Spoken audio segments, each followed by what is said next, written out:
A young girl went missing at the small-town Sunday market, vanishing after being left out of sight for only a brief moment. But 2 years later, something shocking is found inside a loaf of bread, a discovery that changes everything. Jennifer Walsh sat in the windowless interview room of the Oakdale Police Department, a space she had come to know intimately over the past 2 years. The walls were a pale institutional green with a single corkboard displaying community notices and safety pamphlets. The fluorescent lights overhead buzzed softly, creating shadows under Jennifer's tired eyes as she recounted, for what felt like the 100th time, the day her 12-year-old daughter Sophie vanished. "We arrived at the market around 9, Jennifer said mechanically, the words worn smooth from repetition. Sophie was in a good mood that morning. She'd been looking forward to it all week. She took a deep breath and revisited that Sunday morning at the farmer's market. How Sophie had been excited about getting fresh pastries from the local vendors. How Jennifer had allowed her to walk just a few stalls ahead to look at a display of handmade bracelets while Jennifer paid for produce, and how those 3 minutes of separation had turned into a lifetime of anguish when she looked up to find her daughter gone without a trace. Detective Martinez sat across from her at the metal table, his notepad open though he hadn't written anything new in months. The detective, a man in his early 50s with salt and pepper hair and weathered skin that spoke of years spent in the field, had been assigned to Sophie's case since the beginning. Jennifer noticed the way his pen hovered above the paper, as if waiting for her to suddenly remember a crucial detail that had eluded them all this time. Her gaze drifted towards the wall, lost in the memory. "She was so happy that morning," Jennifer murmured, her voice catching, chattering about that fantasy series she loved so much. The Moonstone Chronicles? She'd just started the 5th book and couldn't stop talking about what might happen to Princess Arya. I can almost hear her theories now, just before everything went quiet. She pressed her lips together, fighting back tears. When I looked up, she was gone. Just vanished. No trace. The last words were barely a whisper, swallowed by the sterile quiet of the room. "I know this is difficult," Martinez said, his voice gentle but professional. "But going over these details again might help us see something we missed before."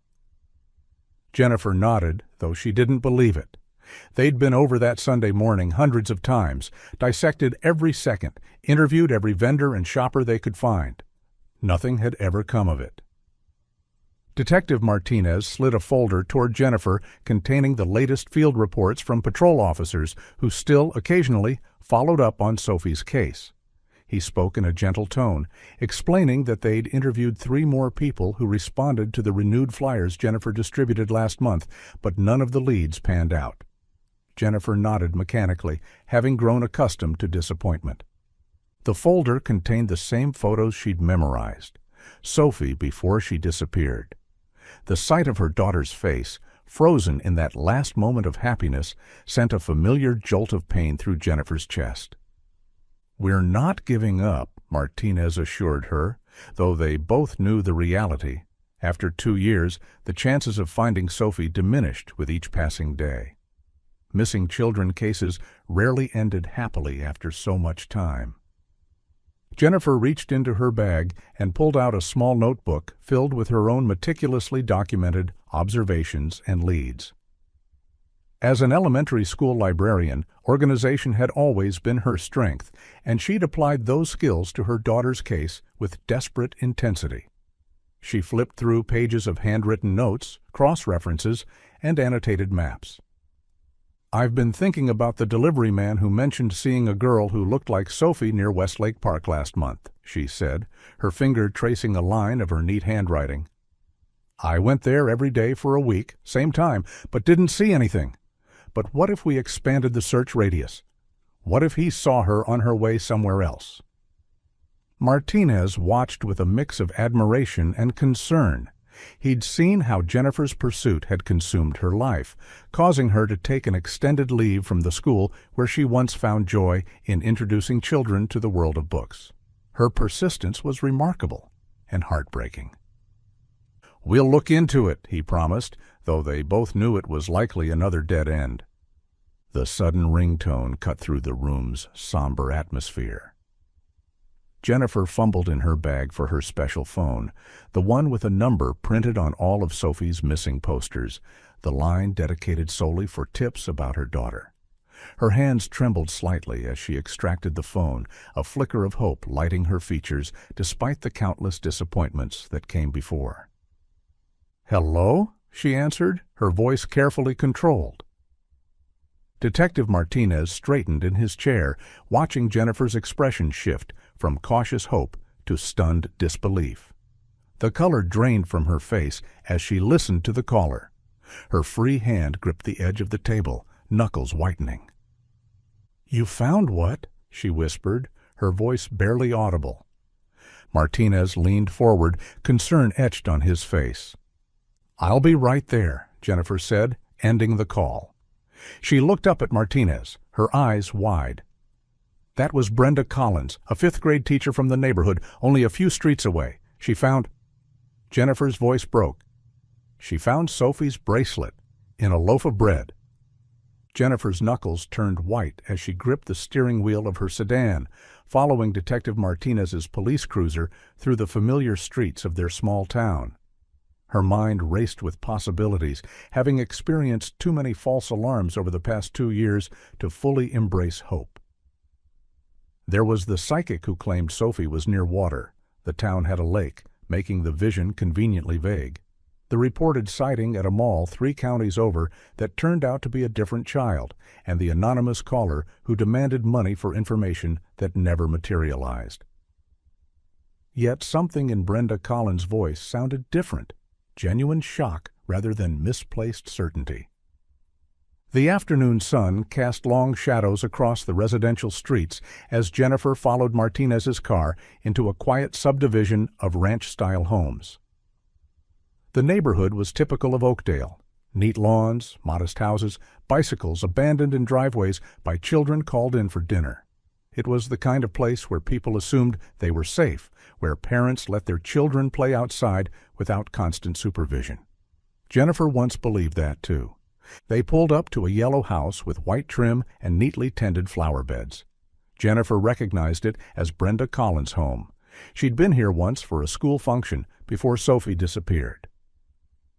That was in another lifetime, when Jennifer still had PTA meetings and school events on her calendar instead of police appointments and search efforts. Brenda Collins opened the door to her modest ranch-style home before they could even knock, her face pale with concern. As a fifth-grade teacher at Oakdale Elementary, she knew Sophie well, having had her in class the year before she disappeared. She was a petite woman in her mid-40s, with short auburn hair and kind eyes now filled with worry. "Jennifer," she said, reaching out to squeeze Jennifer's arm. "Detective Martinez, thank you for coming so quickly." Jennifer stepped inside, noticing the familiar smell of chalk and art supplies that clung to teachers even in their homes. Detective Martinez followed, his presence solid and reassuring behind her. The house was neat but lived in, with stacks of papers to be graded on the dining table and framed student artwork on the walls. Jennifer spotted one of Sophie's watercolor paintings, a multicolored dragon soaring over a castle, and her throat tightened. "It's in the kitchen," Brenda said, leading them through the living room. "I was going to make a sandwich for lunch when—" She trailed off, shaking her head in disbelief. Brenda led them to her kitchen, where a partially sliced loaf of bread sat on a wooden cutting board. A serrated bread knife rested beside it, the blade reflecting the overhead lights. Jennifer noticed immediately that something unusual protruded from the cut surface, alternating purple and blue beads embedded within the bread itself. As she leaned closer, her breath caught in her throat. A heart-shaped amethyst pendant was partially visible among the beads, nestled within the soft interior of the loaf. She didn't need to examine it closely to know it was Sophie's bracelet, the one she gave her daughter for her 10th birthday, the same one visible on her wrist in the market photos from the day she disappeared. "I was slicing the bread and the knife hit something hard," Brenda explained, her voice shaking slightly. At first, I thought it was just a hard spot in the dough, but then I saw the beads. When I recognized the heart pendant, she looked at Jennifer. I couldn't believe it. I remember Sophie wearing it at school. Jennifer instinctively reached toward it, but Detective Martinez gently caught her wrist, shaking his head. "We need to preserve any potential evidence," he explained softly. He took out his phone and carefully photographed the bread from multiple angles before using gloved hands to delicately extract the bracelet. The pendant and beads appeared remarkably intact despite having gone through a baking oven, and the cord was only slightly discolored, made of a heat-resistant material that somehow survived the baking process. Jennifer collapsed into a kitchen chair, clutching the edge of the table for support as tears streamed down her face. She spoke in a broken whisper, confirming to Detective Martinez that this was undoubtedly Sophie's bracelet. Brenda explained that she bought the bread yesterday evening from Franklin's Bakery on Main Street, a well-established local business run by the same family for generations. "Do you still have the wrapper or bag from the bread?" Martinez asked, placing the bracelet carefully in an evidence bag. Brenda nodded, retrieving a paper bag from the recycling bin under her sink. Franklin's Bakery, printed in gold lettering across a white bag with the date stamp from yesterday. I don't understand," Jennifer whispered, staring at the bracelet in the evidence bag. "How could Sophie's bracelet end up in a loaf of bread? After 2 years?" Detective Martinez carefully took the bracelet from Jennifer, sealing the evidence bag while explaining they'd need to confirm it forensically, though he didn't doubt Jennifer's identification.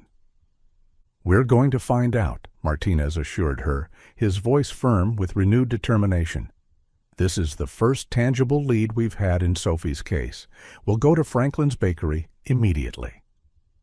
Jennifer nodded in understanding, having learned much about police procedure over the past 2 years of working closely with law enforcement. She stood up shakily, gathering her composure. "I'm coming with you," she said. It wasn't a request. Martinez considered arguing, but recognized the resolve in her eyes. "Stay with me at all times," he conceded, "and let me do the talking." Jennifer sat in Detective Martinez's unmarked police car, parked across from Franklin's Bakery. The late morning sun glinted off the bakery's large front windows, where fresh loaves and pastries were artfully displayed.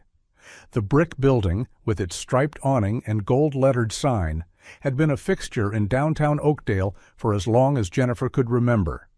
The scent of fresh bread wafted across the street, a smell that once brought comfort, but now made her stomach clench with anxiety. She watched as plainclothes officers entered the establishment while uniformed police created a perimeter, their movements practiced and efficient. Martinez had insisted she stay in the car, promising to return with news as soon as possible. Through the bakery windows, she could see the officers speaking with an older man she recognized as George Franklin, the bakery's owner and primary baker. He appeared to be responding calmly, gesturing toward the back of the shop as he spoke with the officers. Time slowed to an excruciating crawl as Jennifer waited, her mind swimming with possibilities.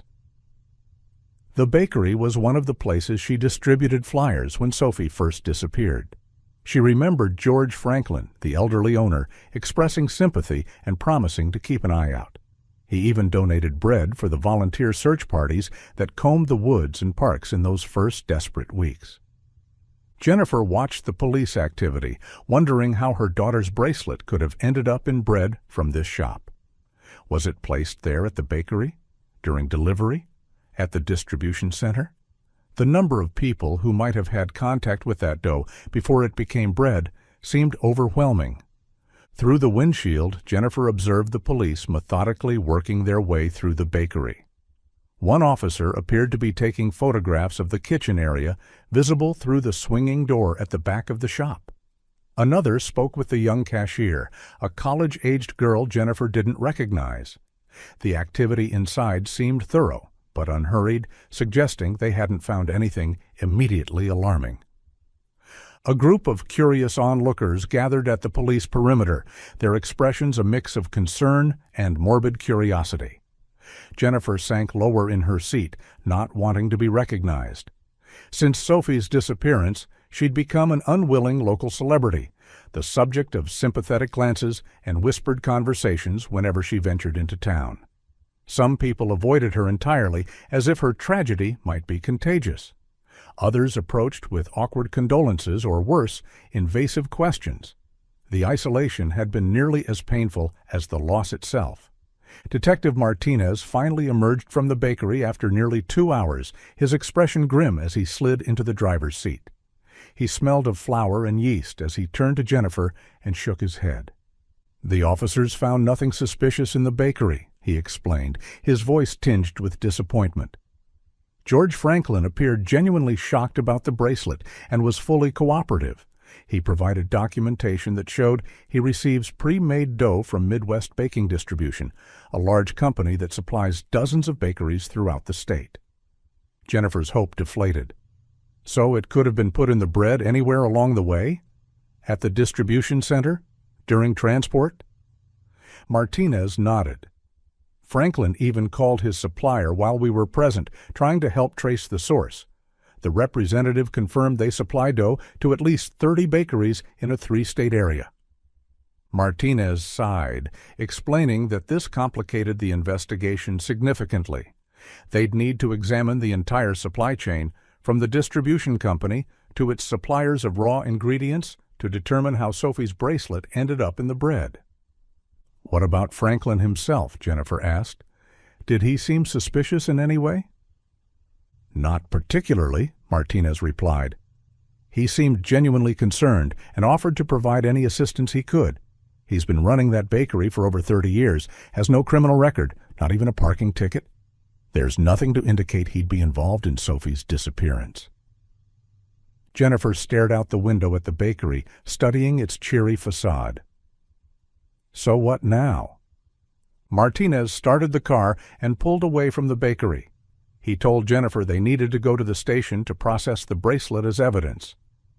"We'll start by contacting the distribution center, getting records of everyone who might have handled that particular batch of dough. And we'll check if any of their employees have connections to Sophie's case or similar incidents." The drive was mostly silent, Jennifer staring out the window at the familiar streets, now transformed by the surreal events of the day. The town passed by in a blur of spring colors, blooming dogwoods, fresh green grass, flower beds bright with tulips. It was the same season as when Sophie disappeared, and the similarity made Jennifer's chest ache. At the station, Jennifer waited in a plastic chair beneath harsh fluorescent lights while forensic technicians photographed, measured, and swabbed the bracelet. She watched through a window as they worked, treating the small piece of jewelry like the vital evidence it was. Every so often, one of the technicians glanced up at her, their expression a mixture of professional focus and personal sympathy. After an hour, Martinez approached with paperwork for her to sign. Since the bracelet was technically her property and had tremendous personal value, she could take it home as long as she agreed to make it available if they needed it again. Jennifer signed the forms and accepted the evidence bag containing the bracelet. The ride home was quiet, with Martinez promising to call the moment they learned anything new about the distribution center. As they pulled up to her house, the setting sun cast long shadows across her front lawn. The mailbox overflowed with flyers and catalogs she hadn't bothered to collect in days. A porch light she left on this morning glowed weakly in the dusk. Jennifer thanked him, stepped out of the car, and walked up her driveway. She unlocked the front door, stepped inside, and leaned against it after it closed, overwhelmed by the emotional weight of the day. The bracelet in its evidence bag felt impossibly heavy in her hand, both a connection to her missing daughter and a reminder of how little they truly knew about what happened to Sophie. Jennifer pushed herself away from the door and made her way to the living room, where she slumped onto the sofa. The air conditioner hummed steadily, the only sound in the otherwise silent house. She placed the evidence bag containing Sophie's bracelet on the coffee table and stared at it, the purple heart pendant visible through the clear plastic. This tangible connection to her missing daughter felt like both a blessing and a curse, the first real evidence in 2 years, yet it offered no immediate answers about Sophie's whereabouts or what happened to her. Jennifer rose and walked down the hallway to what was once her home office. She pushed open the door to what her sister now called the War Room, a space entirely dedicated to finding Sophie. The walls were covered with maps of the town and surrounding areas, marked with colored pins indicating where searches were conducted and possible sightings reported. A large corkboard displayed a timeline of the case, with index cards noting each lead, interview, and search effort. Newspaper clippings about similar cases were pinned alongside printouts of missing children's statistics and child recovery stories. Stacks of missing person flyers in various designs sat on the desk, ready for distribution. A bookshelf held binders of organized information, witness statements, police reports, and Jennifer's own detailed notes. The room was illuminated by a single desk lamp, casting the maps and photos in a harsh light that created more shadows than clarity. Jennifer flipped on the overhead light and moved to the largest map, a detailed rendering of Oakdale and the surrounding area. Jennifer's fingers traced along a red string connecting the Sunday market where Sophie disappeared to various points of interest, including the middle school Sophie would have attended, the parks she loved, and the lake where one supposed psychic claimed she might be found. Franklin's Bakery was marked on the map, but only as one of many businesses in the downtown area where Jennifer distributed flyers. There was no string connecting it to any theory of Sophie's disappearance. Jennifer stared at the bakery's pin, wondering about the supply chain Detective Martinez had described. How many facilities would the dough pass through before becoming bread? How could Sophie's bracelet have entered that process? She didn't add any new connections yet, not having enough information to form a theory, but she circled the bakery's location with a red marker, noting it as the endpoint where her daughter's bracelet mysteriously surfaced after 2 years. The shrill ring of the house phone startled Jennifer from her thoughts. She hurried to the kitchen to answer it, hoping it might be Martinez with news, though she knew it was more likely to be her sister checking in as she did every evening. "Hello? Jen, it's me." Her sister Karen's voice came through the line. "How are you doing today?" Jennifer hesitated, unsure where to begin. "Something happened, Karen. Something big." She explained about the bracelet found in the bread, the investigation at Franklin's Bakery, and the current dead end with the distribution center. Karen listened without interrupting, gasping softly when Jennifer described recognizing Sophie's bracelet embedded in the loaf. "That's incredible," Karen said finally. "Do you think this means she's alive?" The question hung in the air, the possibility both exhilarating and terrifying. "I don't know," Jennifer admitted, "but it means something. It's the first real evidence we've had in 2 years." After promising to call if anything new developed and assuring Karen she'd try to eat something, Jennifer hung up and returned to the war room. The photo album from the day of Sophie's disappearance sat on her desk, open to the last pictures taken before her daughter vanished. Jennifer hadn't looked at these photos in months. The pain of seeing Sophie's smiling face, unaware of what was about to happen, became too much to bear regularly.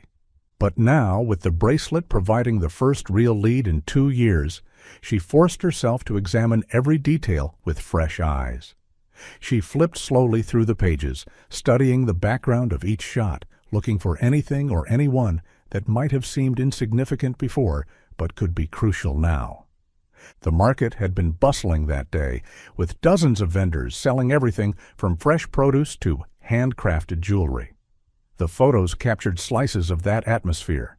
Sophie examining flowers at one stall, Jennifer and Sophie sharing a pastry at another, Sophie posing beside a display of colorful vegetables. In one photo, Sophie stood at the Sunday market in her bright turquoise sleeveless dress, her braces visible as she smiled widely. She was holding a small wicker basket containing pastries and bread rolls, her purple and blue beaded bracelet clearly visible on her wrist. Behind her was a bread stall with colorful sunflower-patterned tablecloths and baskets of various baked goods arranged in neat rows. Jennifer's eyes widened as she recognized the vendor standing directly behind Sophie. George Franklin, in his white baker's cap and shirt, the same baker who showed the police his supply documentation earlier today. He was clearly visible in the frame, smiling as he arranged bread in a display basket just a few feet behind her daughter. Jennifer sat back, stunned by the connection. She didn't recall the police ever mentioning that they had interviewed Franklin as a potential witness. At least not until today, after the bracelet was found in his bread. Perhaps he saw something, someone watching Sophie, or noticed which direction she went after leaving the bread stall. She pulled out her notebook and jotted down this new observation, circling it several times for emphasis. Then she flipped through the other photos, looking more carefully at the backgrounds, searching for Franklin in any other shots. She found him in two more, once in the background as Sophie examined a flower stall, and again as Jennifer and Sophie walked past his bread display. The realization that Franklin was so close to Sophie on the day she disappeared sent a chill down Jennifer's spine. While it could be coincidental, Franklin's bakery was a fixture at the Sunday market. The fact that Sophie's bracelet turned up in bread from his shop after all this time seemed too strange to dismiss. Jennifer turned to her computer and searched for information about George Franklin. The bakery's website was simple and outdated, mentioning only that Franklin's had been an Oakdale institution for over 30 years, owned and operated by George Franklin, a third-generation baker. There was little personal information about the man himself. A social media search yielded only a basic business page for the bakery with photographs of breads and pastries, but nothing about Franklin personally. It seemed the baker had maintained a minimal online presence, unusual in this digital age, but not unheard of for someone of his generation. Jennifer leaned back in her chair, mind racing with possibilities. Could Franklin have seen something crucial on the day Sophie disappeared? Could he somehow be connected to her disappearance? The coincidence felt too significant to ignore, yet she had nothing concrete to justify her growing suspicion. She knew she should call Detective Martinez with this discovery, but hesitated. The police had just finished interviewing Franklin today and found nothing suspicious.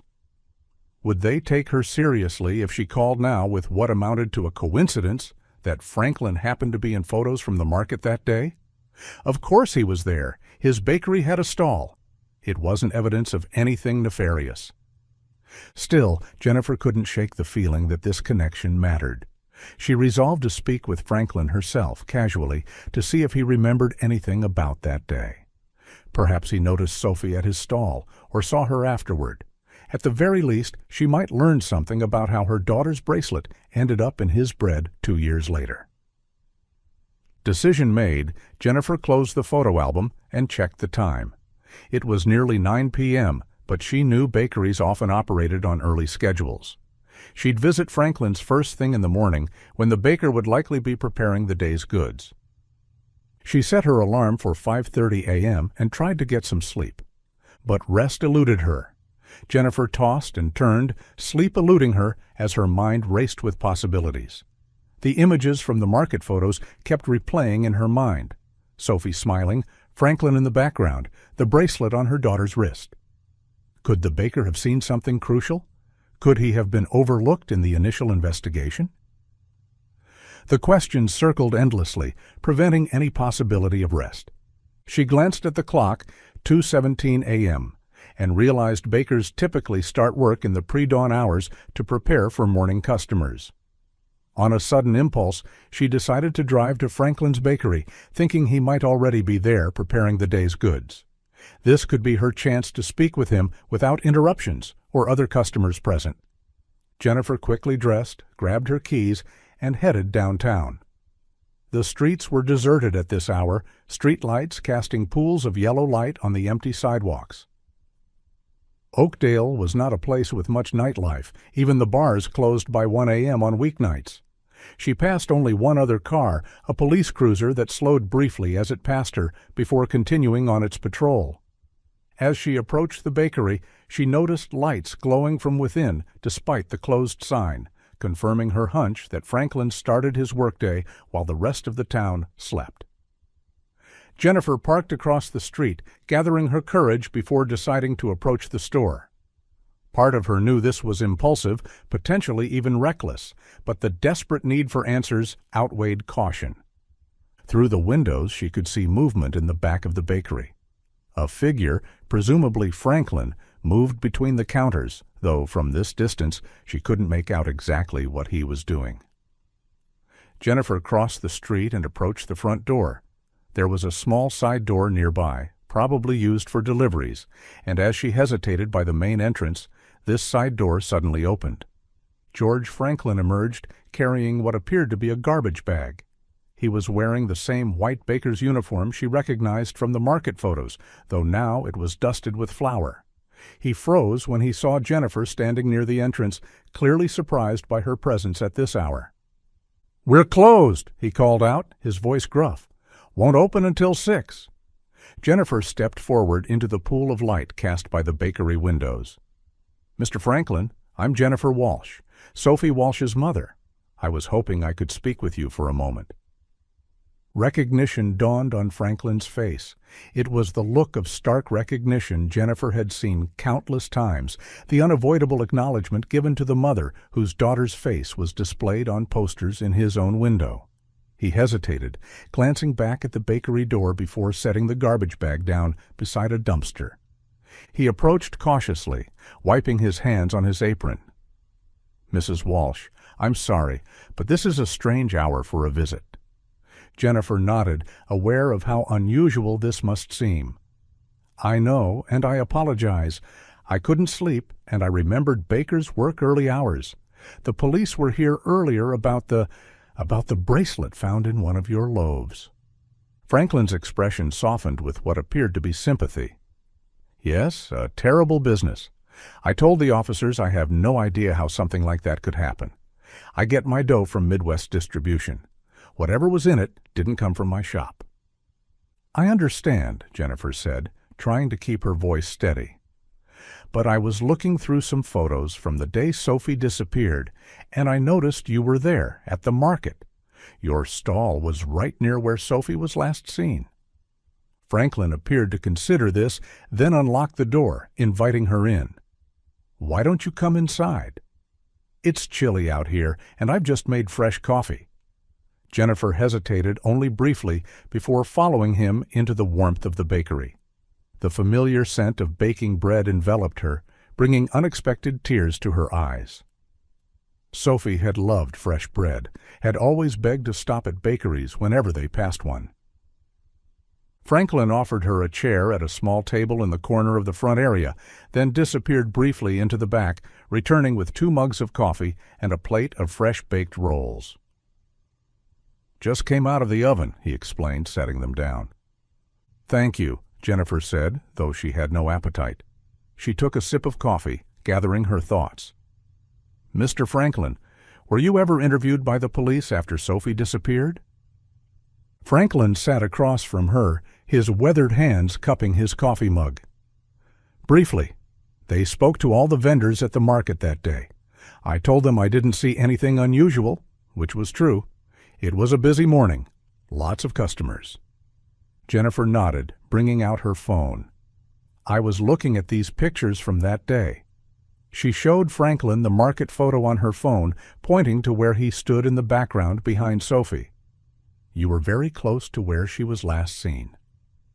He studied it, shaking his head sadly, saying he remembered the day vaguely, but didn't notice anything suspicious. "I wish I could help you, Mrs. Walsh.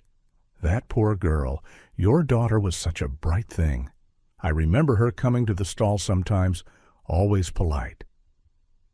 As they talked, Jennifer noticed a small bookshelf in the corner near the employee area with several volumes that caught her attention. She squinted to see the titles, then felt her heart skip a beat as she recognized the distinctive spines of the Moonstone Chronicles, an obscure fantasy series that Sophie had been obsessed with before her disappearance. The coincidence seemed too striking to ignore. The series wasn't particularly popular or widely available. Jennifer had to special order the books from a specific bookstore 2 towns over. She'd never met another child who read them, let alone an adult. Jennifer commented on the books, mentioning what a coincidence it was since her daughter loved that exact series. They're not very well known. Sophie was obsessed with Princess Aria and her moonstone magic. Franklin appeared startled by her observation, quickly explaining that he enjoyed reading all sorts of books in his spare time. "I like to read a bit of everything. Fantasy helps pass the time during slow afternoons." "Who's your favorite character?" Jennifer asked casually, knowing any true fan would have one. "Sophie loved Princess Aria, but I was partial to the Wizard Thorn myself." When Jennifer asked about his favorite character from the series, knowing any true fan would have one, Franklin stumbled awkwardly, clearly unfamiliar with the content. His answer revealed he'd never actually read them. "Oh, I like the main boy, with the sword," he offered vaguely, though there was no such character in the female-led fantasy series. He became visibly uncomfortable, fidgeting with his apron and avoiding eye contact.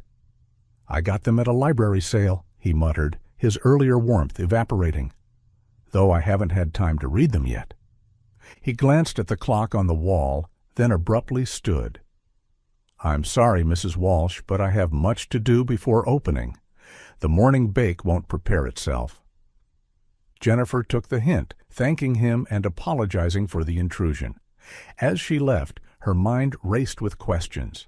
Why would this baker have this specific, obscure series that her daughter loved, and why did he become so nervous when she asked about it? Outside in her car, Jennifer sat gripping the steering wheel, her heart pounding. The coincidence of finding Sophie's bracelet and bread from Franklin's bakery, followed by discovering he owned the same obscure book series Sophie loved, felt significant. His nervous reaction when questioned about the books only heightened her suspicion. She reached for her phone to call Martinez, then hesitated. What would she say? That Franklin owned books her daughter liked? That he seemed nervous when questioned about them? It was hardly evidence of wrongdoing. Still, combined with finding the bracelet in his bread and his presence at the market the day Sophie disappeared, Jennifer couldn't shake the feeling that George Franklin knew more than he was telling. She tried calling Martinez but got his voicemail. This time she left a message explaining her interaction with Franklin and the strange discovery of the rare book series, knowing how circumstantial the evidence sounded, even as she described it. "These books were special ordered for Sophie," she explained in the message. "They weren't bestsellers you'd pick up anywhere, and he clearly hasn't read them despite claiming they're his." She ended with a plea for Martinez to call her back as soon as possible. Jennifer debated going home, knowing she should wait for proper police support, but something kept her rooted in place. She decided to wait and watch the bakery for another hour, just to see if anything unusual happened. The minutes ticked by slowly as Jennifer observed the bakery. Franklin moved back and forth behind the windows, preparing dough, checking ovens, and arranging baked goods on cooling racks. His movements were practiced and efficient, a man who had performed these tasks thousands of times. Around 3:30 a.m., Jennifer noticed Franklin leave through the side door again, this time carrying what appeared to be several small packages. He placed them carefully in the trunk of an older model sedan parked in the small lot beside the bakery, then returned inside. 15 minutes later, he emerged once more with another package and added it to the car. 20 minutes later, Jennifer noticed Franklin exit through the side door again, this time without a garbage bag. He locked the door behind him and walked purposefully down the alley toward what appeared to be a storage building behind the bakery. The small, shed-like structure sat about 50 feet behind the main bakery building, partially obscured by dumpsters. Jennifer hadn't noticed it during her earlier visits, nor had she seen police officers approach it during their investigation. Franklin looked around furtively before unlocking its door, checking over his shoulder in both directions before slipping inside. The secretive nature of his movements sent a chill down Jennifer's spine. This didn't seem like the behavior of a man simply checking on stored supplies. Jennifer waited, watching the storage building. After approximately 10 minutes, Franklin emerged, locked the door carefully, and returned to the main bakery. His posture seemed different now, shoulders tense, movements more hurried. Jennifer's curiosity intensified. The building didn't seem to be part of the main bakery space that police searched earlier, and Franklin's secretive behavior seemed odd for a man simply preparing the next day's bread. Perhaps he was hiding something in there, records related to his supply chain, or information that might explain how Sophie's bracelet ended up in the dough. She weighed her options. The responsible thing would be to wait for Martinez, to let the police handle the investigation properly. But what if Franklin removed whatever he was hiding before the police arrived? What if this was her only chance to find a connection to Sophie? Jennifer made a decision. She waited until Franklin returned to the main bakery before quietly leaving her car. The street remained deserted at this early hour. No witnesses to see her cross to the alley behind the bakery. She moved cautiously, staying close to the buildings and away from the pools of light cast by the street lamps. The storage building was a simple structure, about the size of a single-car garage, with weathered wooden siding and a metal roof. It matched the age and style of the main bakery building, suggesting it was built around the same time, perhaps originally used for coal or ice storage in the days before modern utilities. Jennifer found it locked, but a small window on the side provided a view inside. Using her phone's flashlight, dimmed under her fingers, she peeked through the glass. The space appeared to be a standard storage area with shelves of flour and other baking supplies, but something at the back caught her attention. A door that seemed out of place, newly installed compared to the rest of the building.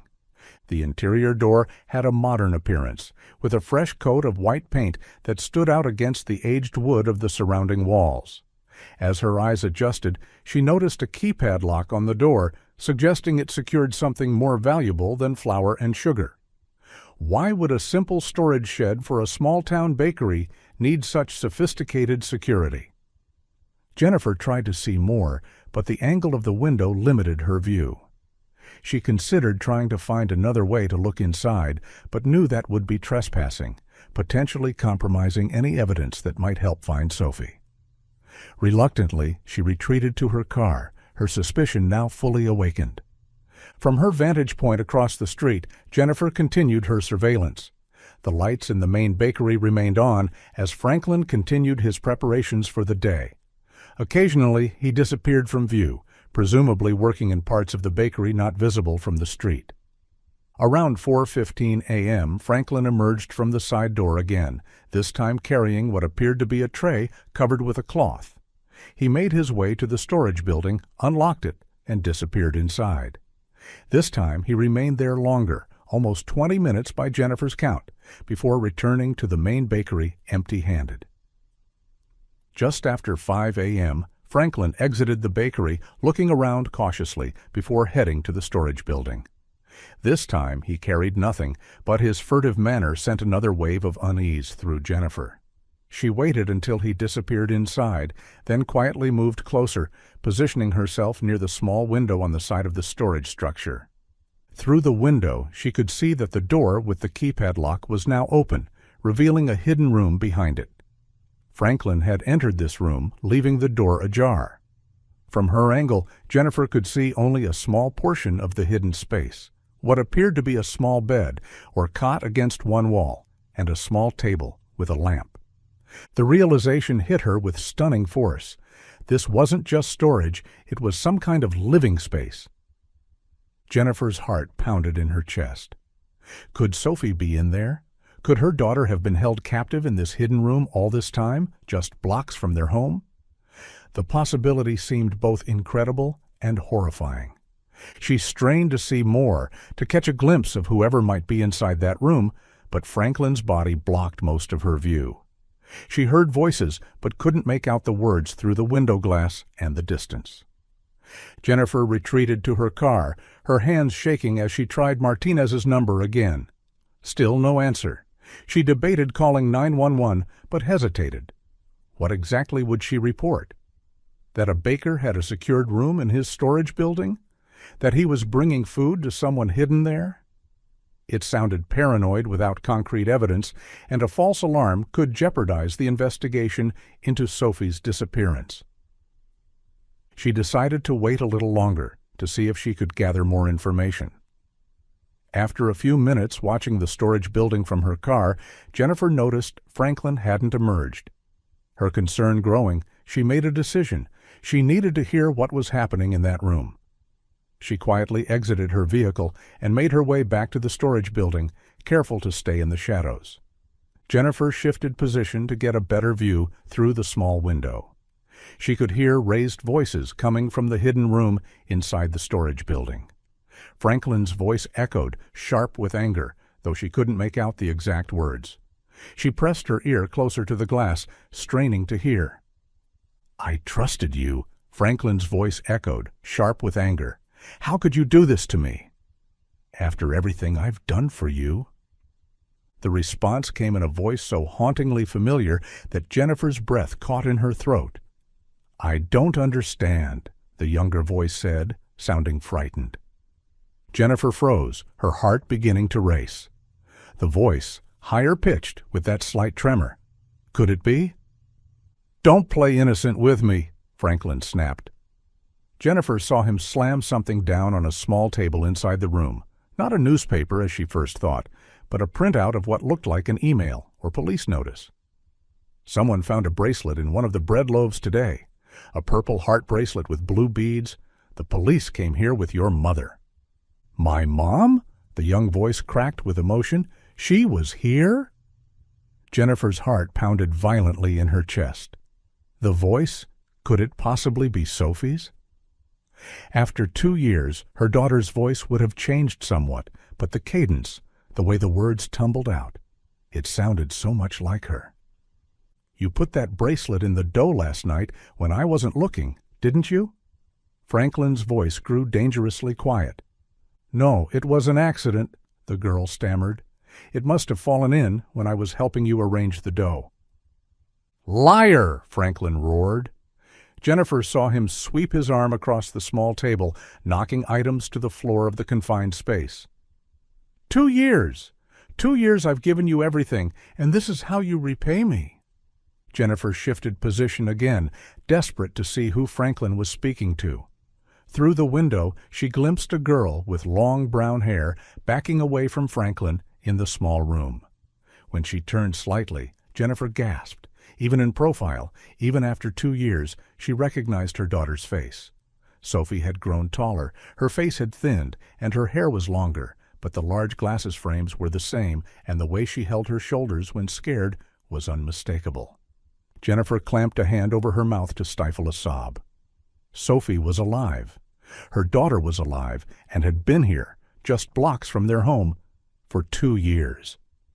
The realization was both ecstatic and horrifying. "That's it," Franklin said, running his hands through his hair. "We're done here. It's too risky to keep you here now." He grabbed a set of keys from his pocket. "You have 5 minutes to gather your things. We're leaving tonight, somewhere no one will ever find us." "No, please," Sophie begged, trying to pull away in the confined space. "I don't want to go." "This isn't a discussion," Franklin said coldly. 5 minutes, or we leave with nothing." Jennifer realized with horror that her suspicions were correct. Sophie had been held captive in this hidden room all this time. And if Franklin took her away tonight, Jennifer might never see her daughter again. She fumbled for her phone with shaking hands, dialing Martinez. To her relief, he answered promptly. "Detective Martinez," he said in his professional tone. "It's Jennifer Walsh," she whispered urgently. "I found Sophie. She's alive, at Franklin's Bakery storage building behind the main store." "Jennifer?" "Slow down," Martinez responded, immediately alert. "Where are you exactly?" "I'm outside the storage building behind Franklin's Bakery," she explained, her words tumbling out in a desperate rush. "I can see Sophie through the window. Franklin's been keeping her in a hidden room these past 2 years, and now he's planning to take her away tonight. He's loading a van right now." Do not approach them, Martinez instructed firmly. Stay where you are and keep observing. I'm sending units to your location immediately. Jennifer watched in growing panic as Franklin grabbed Sophie's arm, forcing her to pack a small backpack. Hurry up, Jennifer whispered, watching Franklin pull Sophie toward the door of the hidden room. Units are on the way, he assured her. Stay hidden and do not engage. I'll be there in less than 5 minutes. Please hurry, Jennifer pleaded softly, not taking her eyes off the window. He's going to take her away. Jennifer, listen to me, Martinez said firmly. Do not approach Franklin. He's clearly dangerous, and you could put both yourself and Sophie at risk. Wait for backup. Jennifer knew he was right, but fear gripped her as she watched Franklin roughly guiding Sophie toward the storage building's door. They'd be outside any moment, and if they made it to the vehicle she spotted earlier, they could disappear before the police arrived. I'm 3 minutes out, Martinez responded. Units should be arriving any second. Stay hidden. Jennifer heard sirens in the distance, but worried they wouldn't arrive in time. She watched as Franklin opened the storage building door, checking outside before pulling Sophie with him. They emerged into the pre-dawn darkness, Franklin gripping Sophie's arm as he hurried her toward the side of the building where the car was parked. We need to be on the road before anyone realizes we're gone, Franklin snapped, yanking Sophie's arm when she hesitated. Please don't do this, Sophie begged, her voice carrying in the quiet dawn air. I want to go home. You lost your chance when you put that bracelet in the bread, he said. I took care of you when your mother abandoned you. She didn't abandon me, Sophie cried. You took me from her. Franklin's face contorted with anger. I saved you. Your mother wouldn't understand you like I do. All those books you love, who got them for you? Who built you a safe place? Who protected you from the world? Sirens sounded in the distance. Franklin panicked, his head jerking toward the sound. He cursed under his breath and began shoving Sophie toward the van more forcefully. Get in! Now, he ordered, his voice rising with desperation. Jennifer knew she couldn't wait. If they drove away, they could vanish forever. Despite Martinez's warnings, she stepped from the shadows. Sophie! Jennifer called, her voice breaking with emotion. They both froze. Sophie's eyes widened, finding her mother's face in the dim light. Mom? She whispered, as if afraid to believe what she was seeing. Get in the van, Franklin ordered, yanking Sophie's arm. Now! Let her go, Jennifer said, stepping closer. The police are coming. It's over. Franklin's expression darkened. She's mine now, he responded, pulling Sophie toward the van. We have a life together. You'll never understand what we have. Sophie twisted in his grip, trying to break free. Her eyes never left Jennifer's face. Mom! She cried again, reaching out with her free hand. Jennifer rushed forward, driven by maternal instinct and 2 years of desperate searching. She grabbed Sophie's outstretched hand, holding it tightly. Franklin yanked Sophie back, creating a tug-of-war with the terrified girl caught in the middle. Let go of her, he shouted at Jennifer. She belongs with me now. Let go of my daughter, Jennifer shouted, holding Sophie's hand tightly. She could feel her daughter trembling, could see tears streaming down her face in the dim light. Police cars screeched into the alley behind the bakery, their lights painting the scene in alternating red and blue. Officers emerged with weapons drawn. Police, don't move, an officer shouted. Franklin pushed Jennifer hard, trying to separate her from Sophie, but Jennifer maintained her grip on her daughter's hand. When he realized he couldn't break their connection, Franklin made a break for the van, abandoning Sophie in a desperate attempt to escape. He managed only 3 steps before 2 officers tackled him to the ground.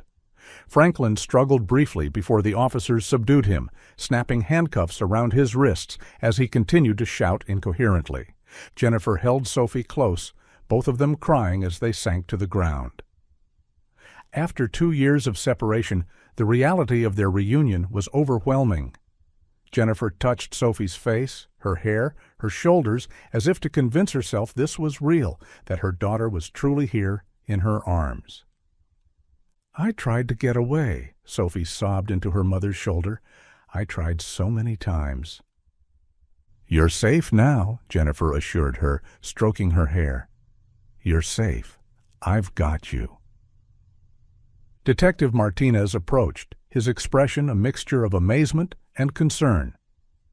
"I told you to wait," he said to Jennifer, though there was no real anger in his voice.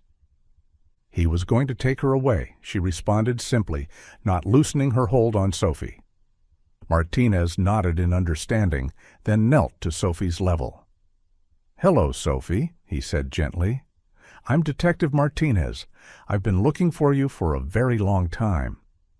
Emergency medical personnel arrived to check Sophie's condition. Jennifer kept hold of her daughter's hand as the paramedics examined her, unwilling to let go even for a moment. The EMTs reported that Sophie appeared physically unharmed, but recommended a full examination at the hospital. "I want to go home," Sophie said quietly. "We need to make a stop at the hospital first," Jennifer explained gently. "And the police need to ask you some questions. But then we'll go home, I promise." "We need to get her statement while everything's fresh," Martinez explained gently to Jennifer as the paramedics finished their assessment. "I promise to keep it brief for today." Sophie clung to her mother as they were guided into a police cruiser. The ride to the station passed in a blur of emotion, Jennifer staring at her daughter's profile in disbelief, afraid she might disappear if she looked away, even for a moment. She noticed the changes in Sophie's face, still her daughter, but somehow older than her 14 years, her expression carrying a wariness that broke Jennifer's heart. At the station, they were ushered through a side entrance, avoiding the reporters who had already begun to gather at the main doors, alerted by scanner chatter about a missing child found alive after 2 years. Martinez personally escorted them to an interview room designed to be less intimidating than a standard interrogation space. Softer lighting, comfortable chairs, a small table with water bottles and tissues. Jennifer sat beside Sophie in the interview room at the police station, her arm protectively around her daughter's shoulders. The fluorescent lights cast harsh shadows under Sophie's eyes, highlighting her exhaustion, but Jennifer couldn't stop looking at her. Couldn't believe she was really here. Detective Martinez sat across from them, his notebook open, but his manner gentle as he began the questioning. Sophie sat wrapped in a blanket, a cup of hot chocolate in her hands. Jennifer remained beside her, their shoulders touching, as Detective Martinez gently questioned her about her captivity. Sophie explained how Franklin had lured her away at the market 2 years ago, telling her that her mother had been in an accident and he was supposed to take her to the hospital. "By the time I realized we weren't going to the hospital, we were already at the bakery," Sophie said. "He locked me in that room behind the storage building. He told me you didn't want me anymore, that you were glad I was gone." Jennifer made a small sound of distress, and Sophie squeezed her hand. "I didn't believe him," Sophie continued. "Not really, but he took my phone and I couldn't get out. The door had a code lock and the window was too small. He said if I tried to escape, he'd hurt you." "How did your bracelet end up in the bread?" Martinez asked. "He made me help with the bread sometimes," Sophie explained. "When he wasn't looking, I dropped my bracelet in the dough. I remembered what Mom taught me about leaving clues if I was ever lost." Jennifer's eyes filled with tears at this revelation. Her daughter had remembered the safety lessons they had practiced years ago, had applied that knowledge in the most ingenious way possible. "I wasn't sure it would work," Sophie admitted. "I thought the bracelet might melt in the oven or that no one would find it, but I had to try something." Jennifer looked at her daughter with wonder. "Sophie," she said softly, still processing the miracle of having her daughter beside her. "Putting the bracelet in the dough was so brave, so clever." She paused, studying her daughter's face. "But honey, how did you know it wouldn't melt in that hot oven?" Sophie met her mother's gaze, a flicker of her former self showing through the exhaustion. "I wasn't sure, Mom," she admitted. "But I remembered you telling me the pendant was amethyst, a type of quartz, and the beads were glass." She recalled the details of a conversation from years before. "And the cord wasn't just plastic. You said it was a strong, special fiber." Jennifer remembered that day clearly, Sophie admiring the bracelet in the store window, Jennifer explaining why the slightly higher price was worth it for quality materials. Tears of pride welled in Jennifer's eyes. "Oh, Sophie," she whispered, hugging her gently, "you were so smart, so incredibly brave." Detective Martinez nodded in agreement. "She absolutely was. That clue, Sophie, that single act, is what brought you home." The investigation revealed Franklin's double life, a respected baker who had secretly kept Sophie isolated for 2 years, convincing her that her family had abandoned her. In his twisted mind, he had convinced himself that he was rescuing Sophie, providing her with the books she loved, and creating a safe space for her away from the world. "He kept bringing me those Moonstone books," Sophie explained. "He said they were my favorites, and that proved he knew me better than anyone else. He was so mad when I told him I'd already read them all." As the questioning continued, Jennifer learned the full extent of her daughter's captivity. The small hidden room where she'd spent most of 2 years, allowed out only occasionally to help in the bakery when no one else was around, given enough food and basic necessities, but denied freedom and contact with the outside world. The resilience Sophie had shown, maintaining hope through those long months, searching for ways to signal her presence, culminating in the inspired act of placing her bracelet in bread dough, filled Jennifer with both heartbreak and pride. Martinez closed his notebook, explaining they would need more detailed statements later, but the basics were sufficient for now. Officers had already seized Franklin's computer from the bakery, finding disturbing evidence of his obsession. "Will I have to see him again?" Sophie asked quietly, her voice small. "In court?" Martinez shook his head reassuringly. "We're doing everything possible to avoid that. Franklin is already talking, hoping for leniency in sentencing. We have more than enough evidence without putting you through a trial." Relief washed over Sophie's face. "Good. I don't want to see him ever again." "You won't have to," Jennifer assured her, squeezing her hand. A police psychologist had already spoken briefly with Sophie, explaining to Jennifer afterward that recovery would take time. Sophie had spent 2 formative years, from 12 to 14, in isolation, missing school, friends, and normal development. There would be adjustments, therapy, possibly setbacks. But the doctor had emphasized Sophie's remarkable resilience, evidenced by her clever escape plan. As they left the police station, the pale morning light filtered through the high windows, casting long, soft shadows across the parking lot. Jennifer kept her arm around Sophie's shoulders, feeling how thin she'd become. The road ahead would be long, filled with healing from invisible scars. Therapy and difficult conversations awaited, but they would face it together. For the first time in 2 years, Jennifer's heart felt complete. Her daughter was home.